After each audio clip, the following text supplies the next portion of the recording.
विवेक, रिया और कबीर। कॉलेज के बाद किस्मत ने तीनों को एक ही कंपनी में नौकरी दिला दी और रोज की वही मीटिंगें, वही टारगेट और वही थकाने वाली ऑफिस की जिंदगी तीनों को अंदर ही अंदर खा रही थी।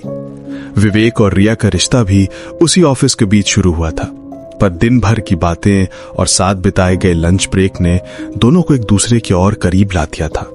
कबीर, जो इन दोनों का भरोसेमंद दोस्त था, हमेशा हंसी मजाक करता रहता था। उस दिन लंच टाइम में तीनों दोस्त ऑफिस के कैंटीन के कोने में बैठे थे और फिर रिया ने अचानक कहा, यार मेरे घर में शादी पड़ी है मेरे मामा के बेटे की, और अगले ही हफ्ते है, लेकिन जगह थोड़ी दूर है और नाम भी थोड़ा अजीब सा है, सुहागी पहाड़ी। सुना है इलाका थोड़ा सुनसान है। हाँ। लेकिन सोच रही हूँ तीनों साथ चलें, ऑफिस की भागदौड़ से थोड़ा छुटकारा मिल जाएगा। विवेक ने रिया की ये बात सुनकर हंसते हुए कहा, अरे वाह, घूमना भी होगा और शादी भी, परफेक्ट बहाना है। कबीर मुस्कुराते हुए तुरंत खड़ा होकर बोला, और इस वीकेंड निकलते हैं। बस फैसला उसी मेज पर हो गया।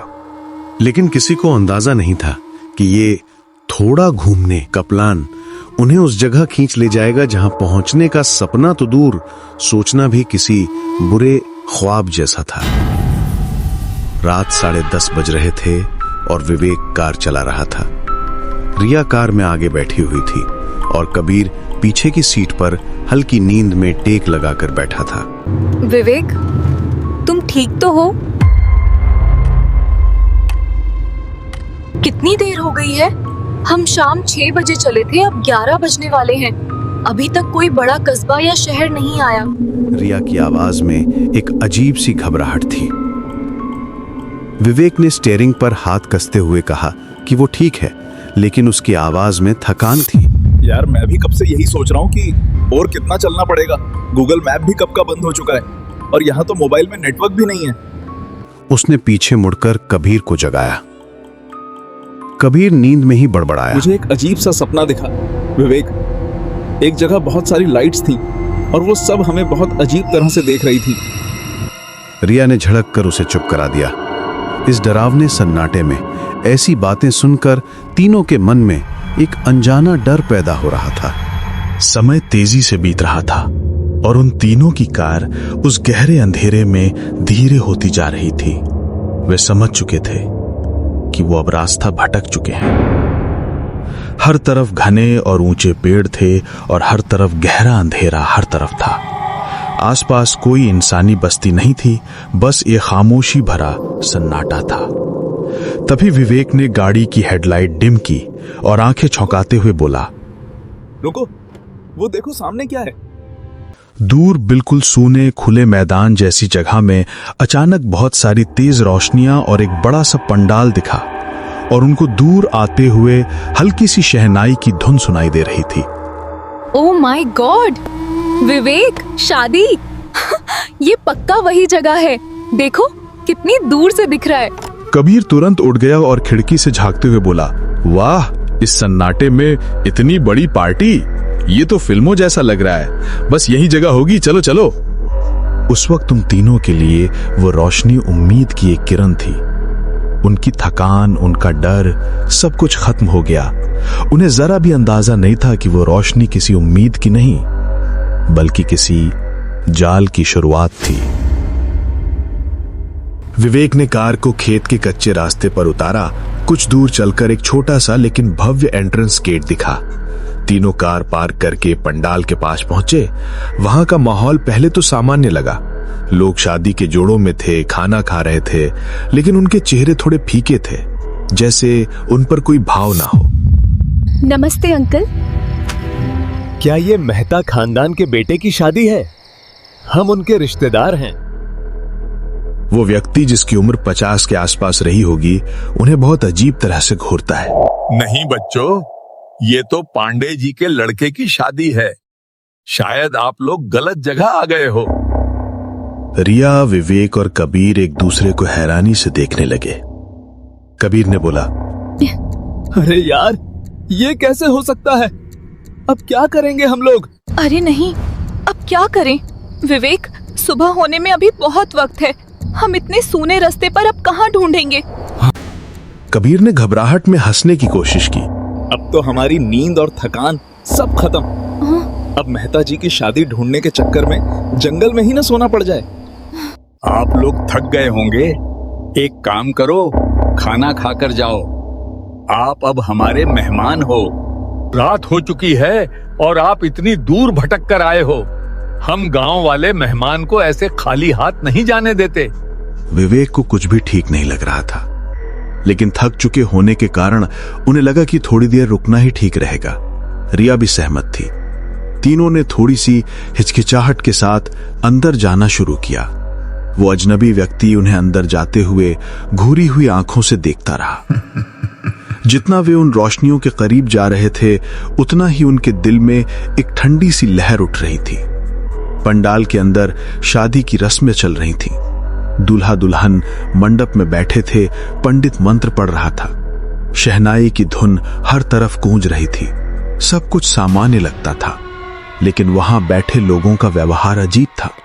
माहौल खुशियों का था, पर चेहरों पर खुशी नहीं थी। आंखों में सिर्फ एक खालीपन। रिया ने कबीर के कान में फुसफुसाया, इनको देखो कबीर, कोई बात नहीं कर रहा, बस इधर उधर घूम रहे हैं और हमें ऐसे घूर रहे हैं जैसे हम कोई अलग ग्रह से आए हों। कबीर ने भी माना कि उसे भी ये सब अजीब लग रहा है। खुद को शांत करने के लिए उन्होंने एक ग्रुप सेल्फी ले ली। कुछ याद तो रहेगी। जब वे सेल्फी ले रहे थे तो आसपास खड़े कुछ लोग तुरंत उनकी तरफ मुड़कर उन्हें बड़े अजीब तरह से देखने लगे। विवेक ने जबरदस्ती हंसते हुए कहा, चलो अब थोड़ा खाना खाते हैं, भूख बहुत तेज लगी है। तीनों एक टेबल पर बैठे। खाना सामान्य शादी जैसा दिख रहा था। परोसने वाले लोग बिल्कुल खामोश थे। दाल तो बहुत अच्छी लग रही है, चलो शुरू करते हैं। रिया जैसे ही अपनी प्लेट में पहला निवाला डालने वाली थी, उसकी नजर नीचे गई। उसका चेहरा सफेद पड़ गया। घबराई हुई आवाज में उसने विवेक से पूछा, विवेक, ये क्या है?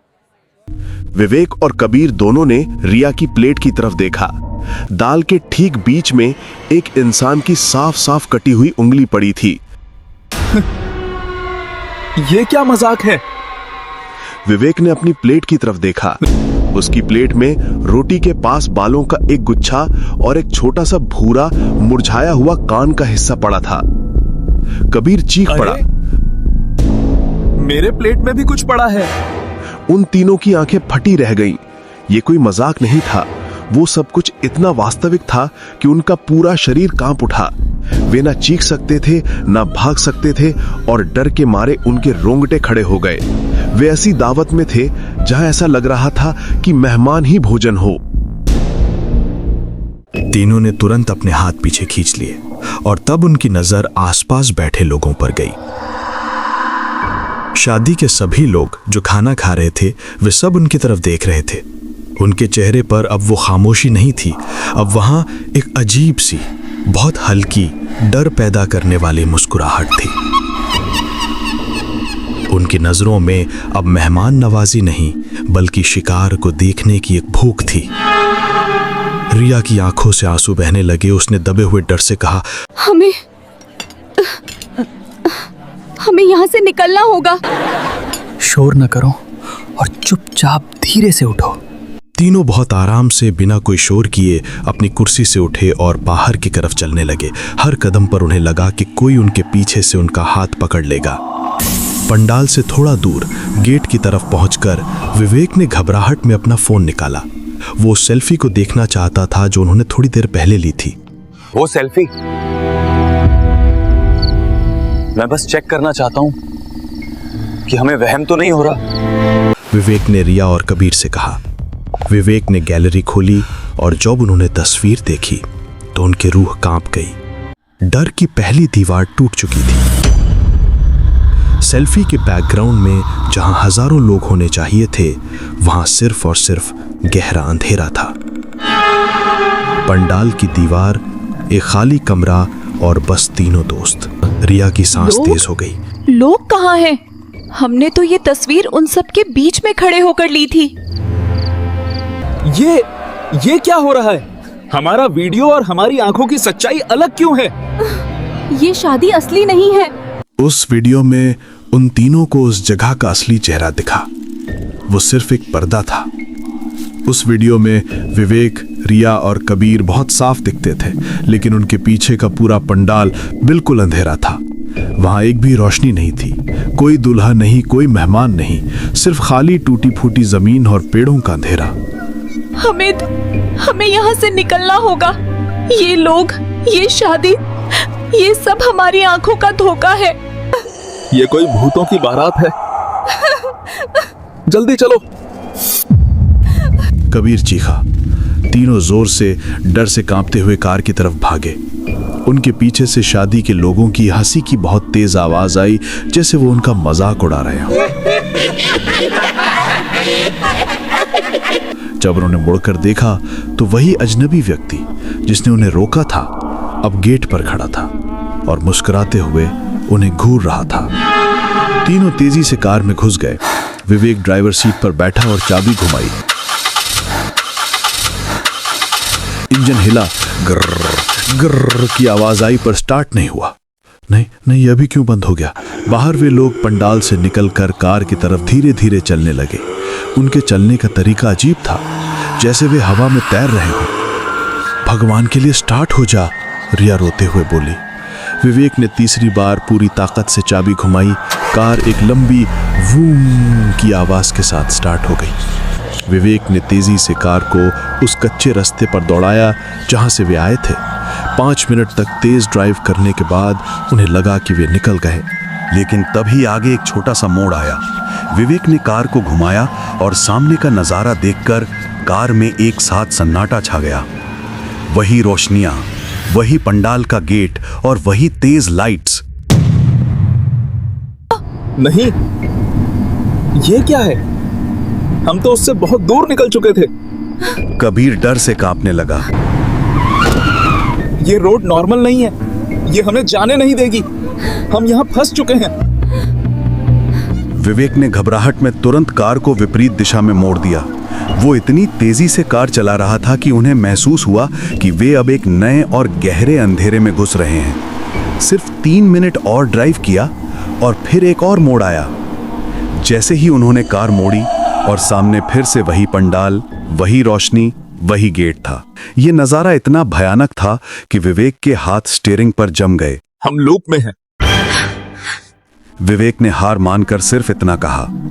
वो समझ गया था कि भागना बेकार था।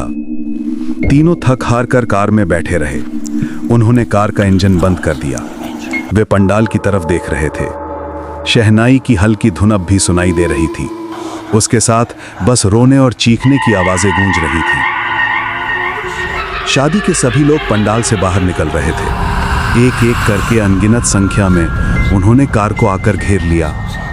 हर चेहरे पर एक अजीब सी डरावनी और भूख वाली मुस्कुराहट थी। वे लोग कार पर तेजी से हाथ मारने लगे। ठक ठक ठक की तेज आवाज आई। एक लंबा पतला आदमी ड्राइवर साइड की खिड़की से बिल्कुल विवेक के चेहरे से चिपक गया। कबीर पीछे चीखते हुए बोला, दूर हटो, दूर हटो। रिया ने दोनों हाथों से मुंह छुपा लिया। ये हो क्या रहा है? हमें कोई बचाओ। विवेक ने पूरी ताकत से स्टीयरिंग व्हील को पकड़ लिया। मैंने अपनी कार लॉक कर दी है, ये अंदर नहीं आ सकते। उन लोगों ने कार को जोर से पकड़ लिया, तबीयत से खींचा और कार के शीशे चरमराने लगे। तभी सामने ड्राइवर की खिड़की पर एक भयानक आकृति का चेहरा चिपका। उस आकृति ने अपना नुकीला पंजा जोर से शीशे पर मारा। विवेक चीखा। वो स्टीयरिंग को पकड़कर जूझने लगा, लेकिन कार के बाहर खड़ी कई सड़ी हुई लाशों ने मिलकर विवेक को दरवाजे से झटके के साथ बाहर खींच लिया। रिया की चीख पूरे जंगल में गूंज उठी। वो और कबीर दहशत से कांपते हुए कुछ नहीं कर पाए। विवेक जमीन पर गिरा। इससे पहले कि वो उठ पाता, शादी के लिबास में लिपटे वे सारे भूखे चेहरे उस पर टूट पड़े। अंधेरे में सिर्फ चीखने की एक भयानक आवाज आई, जो तुरंत मास्क उतरने की गंदी आवाजों में बदल गई। रिया और कबीर खुद को कार में दबाकर दहशत से कांप रहे थे। अब वो भयानक भीड़ अगले शिकार की ओर भूखे भेड़ियों की तरह आगे बढ़ी। उसी क्षण कार के अंदर डर की उस चरम सीमा पर रिया की चीख निकली, और वो चीख इतनी तेज और इतनी भयानक थी कि पूरा जंगल का सन्नाटा भी टूट गया। उस तेज चीख के बाद जंगल में अचानक मौत जैसी चुप्पी छा गई।